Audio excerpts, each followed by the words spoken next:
All right, so that's 12, 13 minutes.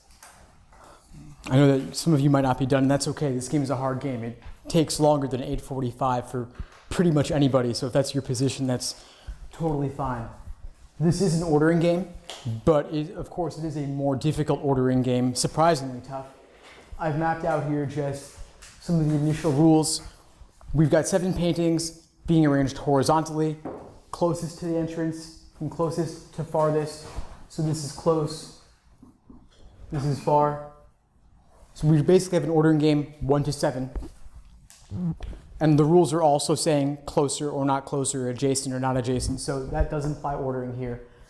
The rules seem fairly straightforward at the outset, but the game is still tough despite that.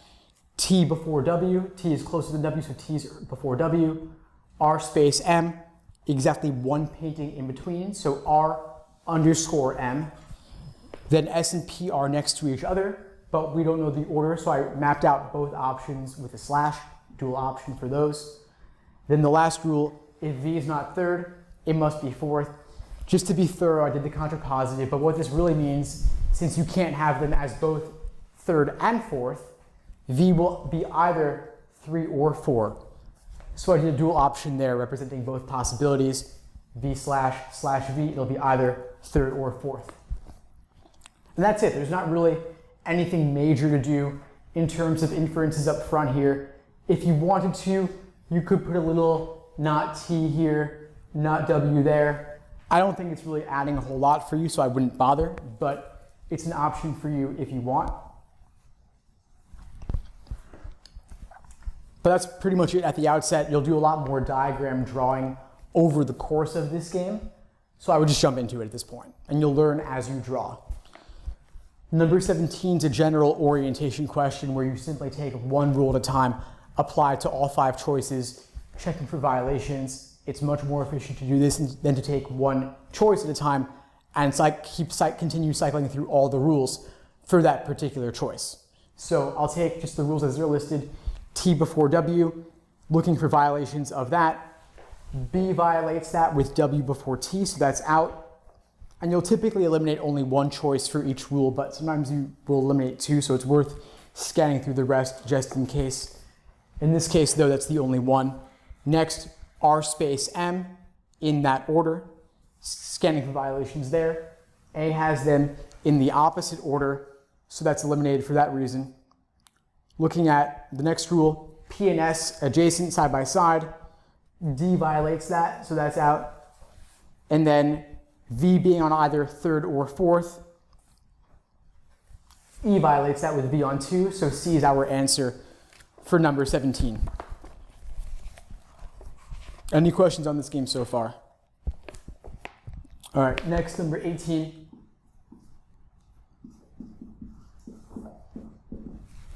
If S is 7th, so I would immediately just draw a scenario for that. If S is 7th, where could T be? So automatically, S on 7 means P is on 6, since they must always be side by side. Now, you could, of course, start drawing more diagrams here, and I'll show you how to do that, but also, I'd be thinking about previous work. We actually do have a valid scenario here available to us, which is 17C, the correct answer from 17. By taking that diagram where we had P on 7 and S on 6, we could just flip that around. So instead of being RTM VWSP, it becomes RTM VWPS. P and S are completely interchangeable in this game, so it's not a big deal to flip it to be this from what 17C was saying. And as a result, we now have a situation where S is on 7, and we learn that T can be on 2, which is our answer for number 18. So with a little manipulation of the previous diagram, we don't have to come up with something totally new from scratch. But if you wanted to actually draw and work it out deductively, we've got S7, P6, no clear jumping off point next, so I would take the V's. V on either 3 or 4. I'll make one scenario with V on 3, another scenario with V on 4, and then place other things in around that.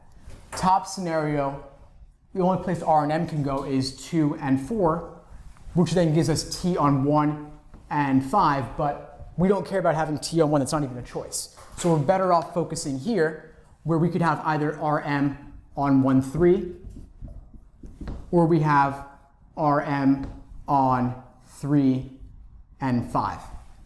And then we see, of course, that T and W will go in the remaining slots, showing us T on 2. So either method works. Of course, previous work is nice when you see it, but it's not, you're not always going to see it, and it's not always going to be there. So for 18, of course, we get A. Looking at 19, if P is on 5. So first thing, of course, check to see if we ever had P on 5 before. We never had S on 5 either, so we'll have to draw something new.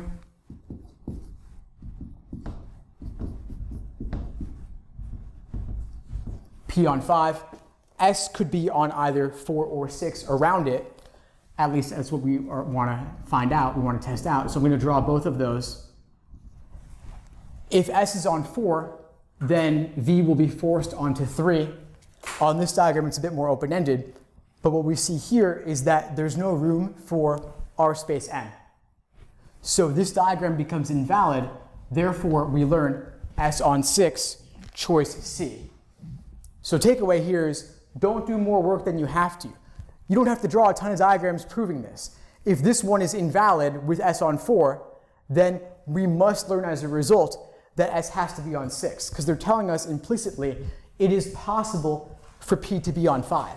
So there must be valid outcomes going down this road. You don't have to bother drawing them. And once you've made any inference at all, look at your choices and see if you have a match. Don't keep drawing just to draw more hypotheticals. They're useful later, but it's more work than you have to do, so it's not worth doing now. So for 19, of course, we get C, S on 6. 20, any of the following could be third except. So general, global question, you could consider skipping this one, coming back to it later, because later you may have additional inferences that can help you solve this question or at least eliminate other choices. But I will show you how to handle it in the moment. We do have previous work to help us. We have seen M and R on slot 3, so A and B are automatically eliminated. Then if you think about it, you've only got to draw C, D, and E left. It's not that much additional work to draw out 3 scenarios, and if you're not feeling good about drawing more hypotheticals, I'd say just practice, because if you can absorb the rules well enough, it doesn't take that much time to draw a new diagram, and it's worth getting fast at these, especially in a linear game where it's not that complicated to draw out. So we're testing out C, D, and E, S on 3, T on 3, and W on 3. Normally I would just do one at a time and see if I get a hit, but I'm going to be thorough here and draw everything. So S on 3, of course, requires V on 4. Then we've got to place R and M. I'd go to them next because they're a block, they're bigger, they're harder to satisfy. Only place they can go is 5 and 7, leaving us with, of course, S on 3 means P on 2, and TW works totally fine. C is eliminated. Looking at D with T on 3, T3 again, of course, forces V on 4. Then let's see, we got R and M once again, forced to go in 5 and 7. T is before W, so W goes here. And we have SP on 5, on 1 and 2 interchangeably. Once again, works totally fine. So by elimination, we get E. W on 3 is impossible. And if you want to see, I'll show you why. W3 requires V4. Our RM block, once again, is going on 5 and 7. T must go before W, but S and P are also a block. And there's no way to fit both S, P, and T, all 3 of them, in the first 2 slots. So this is an invalid scenario, and of course is then our answer for number 20. On to 21.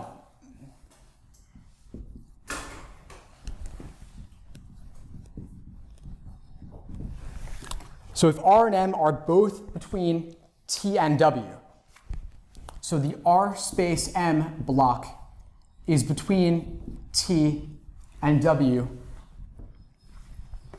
The question then becomes, we've got S and P left. They're not going to fit in one slot between R and M, so who will? V, exactly. V is all that's left, so V must go in there. And nice thing about V is that it's always third or fourth. So we end up with either two clear roads to go down, V on 3 or V on 4. So V on 3, R2, M4, V on 4, R3, M5. Notice how I'm drawing both of these simultaneously and dealing with the same variables at a time. I think it's a little bit more efficient to do it that way if you can. Now we've got T and before and W after, so T will go up here, W will go somewhere later here. We don't necessarily know exactly where, but that tells us T comes earlier, and we've got to fit SP as well. So the question becomes, how are they going to fit in here? They're not, right? So that one's out, leaving us with this, where we've got SP as a block in either order, of course, and then W. What you can say is that S and P will be 5, 6, or 6, 7, but either way, W is not going there. You're going to have one of S or P on 6. And so then they're asking us what could be true. P5, yeah, P could be on 5. P could be on 5, S6, W7. Works out. Then just look at the others. S obviously is not going to be on 2. It's coming much later. T3, no, T's on 1. V4, no, V's on 3. W on 6, no, we specifically eliminated that. So A. 22, exactly one painting between T and W.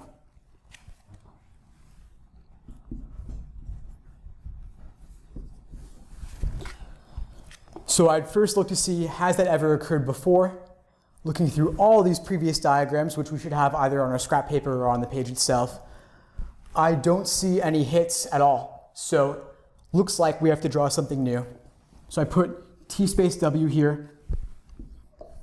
We also have R space M as a block, and we've got S and P. And that's pretty much all the variables except, of course, V, our remaining one.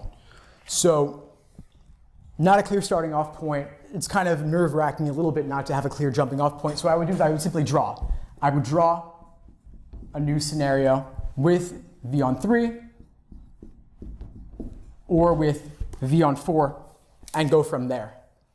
So V on 4 becomes interesting because then we can easily fit either of these blocks around it on 1, 3, 5, 7, or specifically around V on 3 and 5. So if I put, for example, T and W on 3 and 5, there's nowhere for R and M to go. And if I instead put T and W on 1 and 3, I can then, of course, put R and M on 5 and 7, but then where will the SP block go? So for that reason, V on 4 doesn't work, leaving us V on 3 by elimination. So that's all you have to do. Once you see that, V on 3 is the major inference, and that comes up in choice E. Finally, 23.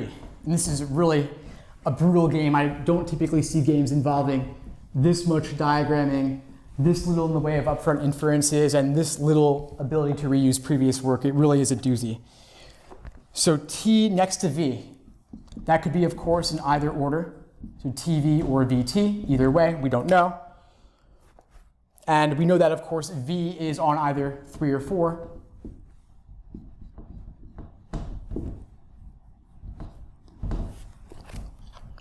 They're asking, what is a pair of paintings where the first must be closer than the one mentioned second?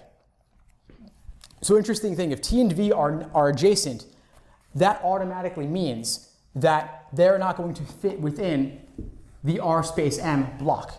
And previously, of course, S and P could not fit there either. So I didn't tell you this at the beginning because I didn't want to spoil it, because it's not something that is so immediately apparent, but the only variables that can go in that block are either T, V, or W, because S and P can't fit. They've just eliminated T and V from the running, leaving W specifically. So what they're saying then is that W has to go within the RWM block, and so that gives us the order that R is before W, W is before M, and R is before M as well, which we already knew, of course, it's obvious. But RW and WM are new pieces of information, and they're asking us about an order simply. So we have a hit there with B, RW. And so this is great if you get it. If not, it's a ton of work drawing things out. Brute forcing is obviously not ideal.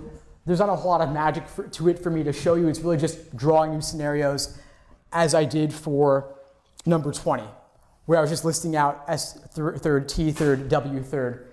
That is a little bit more manageable than dealing with something like 23, where it's a lot more open-ended. But that's the game. I think the lesson here is be able to draw quickly and be able to take the rules, these, and try to hold them in your head. Test yourself, build your short-term working memory. As an exercise, you could simply take all the rules, do a game, take all the rules, draw them out, then later just test yourself on the rules as if it was like flashcards. Can you blindly, without looking at the rules, write down once again every single rule of the game without looking at your notes or looking at the page? It's hard, it's not easy, but if you can hold them in your head and not refer back here so much, you'll save a lot of time. Like I just think, okay, well, the order, the block, the interchangeable block, and V3, V4. It's not that many things, but it's more than we're typically accustomed to holding in our head, so it takes time to build that. But it's worth doing. It really will save you a lot of time and make you feel more comfortable drawing new diagrams, which you want to be able to do. Draw new diagrams, draw them quickly, test things out. With this game, a lot of it was nothing more than simply knowing V3, V4, that's my jumping off point, draw something new, see what happens, learn along the way. What I did for this game is I drew out every game board. You drew every possibility? Yeah. There were only 6. Nice. Which isn't insane. No, that's not insane. It's a lot, but it was really helpful, especially for like those last ones where like T is next to V. Kind of like, okay, what the hell is that? But I was able to just like, I wouldn't need 4 game boards. Nice. No, it gives you, I love that strategy where you draw all the scenarios. If they're limited, you get a bird's eye view of all of them, and you just look at which ones are valid, which ones are not. So it's more upfront work, less work over the course of the game. Right. Did you use the V's plus the R space M? Yes. Yeah, that's what my intuition would be as well, because if you have V placed, then you automatically know RM could go around that. But of course, does not necessarily go around it. Interesting, yeah. Makes a lot of sense to me. All of them were valid. When you place, you could put V in 3 or 4, and then R and M can go into basically any spot. Yeah. They can float around a lot, but I mean, there are scenarios where V does not fall within R and M, right? Like here, R is 5-7, RM is 5-7, V is 4.